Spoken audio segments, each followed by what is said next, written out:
ಎಲ್ಲರಿಗೂ ನಮಸ್ಕಾರ. ಇವತ್ತು ಈಸಿಯಾಗಿ ಸಿಂಪಲ್ಲಾಗಿ ಲೆಮನ್ ರೈಸ್ ಯಾವ ರೀತಿ ಮಾಡೋದು ಅಂತ ನೋಡೋಣ.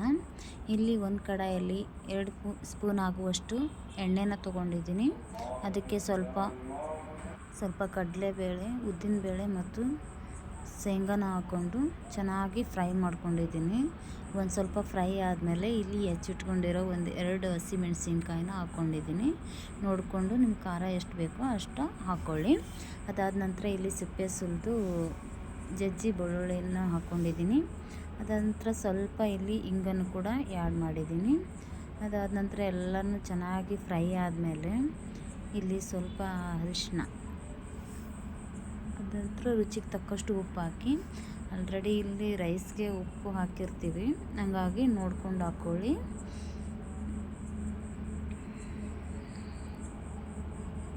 ಚೆನ್ನಾಗಿ ಫ್ರೈ ಮಾಡಿಕೊಂಡು ಇಲ್ಲಿ ನಾನು 1 ನಿಂಬೆಹಣ್ಣನ್ನು ಹೆಚ್ಚಿ ಹೋಳು ಮಾಡಿಟ್ಕೊಂಡಿದ್ದೆ.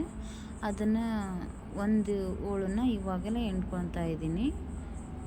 ಅದಾದ ನಂತರ ಸ್ವಲ್ಪ ಫ್ರೈ ಮಾಡಿಕೊಂಡು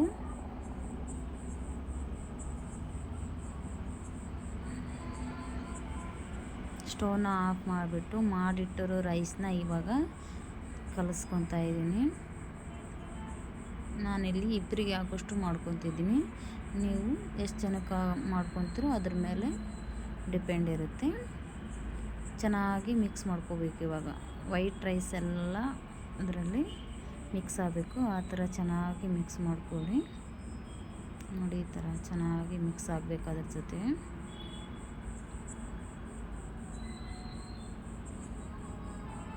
ತಿನ್ನೋದಕ್ಕೂ ತುಂಬ ರುಚಿಯಾಗಿರುತ್ತೆ. ಲಂಚ್ ಬಾಕ್ಸು ಕೂಡ ಇದನ್ನು ಕಟ್ಬೋದು, ಈಸಿಯಾಗಿ ಕೂಡ ಮಾಡ್ಕೋಬೋದು. ಇನ್ನೂ ಉಳಿದಿರೋ ಅರ್ಧ ನಿಂಬೆ ಹಣ್ಣನ್ನು ಇವಾಗ ಎಣ್ಕೊತಾ ಇದ್ದೀನಿ ಮೇಲ್ಗಡೆ. ಅದಾದಮೇಲೆ ಚೆನ್ನಾಗಿ ಮಿಕ್ಸ್ ಮಾಡ್ಕೊಳ್ಳಿ. ಮತ್ತು ಒಂದು ಸತಿ ಚೆನ್ನಾಗಿ ಮಿಕ್ಸ್ ಮಾಡಿಕೊಂಡು ಸ್ವಲ್ಪ ಮೇಲೆ ಕಟ್ ಮಾಡಿಟ್ಟು ಕೊತ್ತಂಬರಿನ ಹಾಕ್ಕೊಂಡ್ರೆ ಲೆಮನ್ ರೈಸ್ ರೆಡಿ ಆಗುತ್ತೆ. Thank you for watching.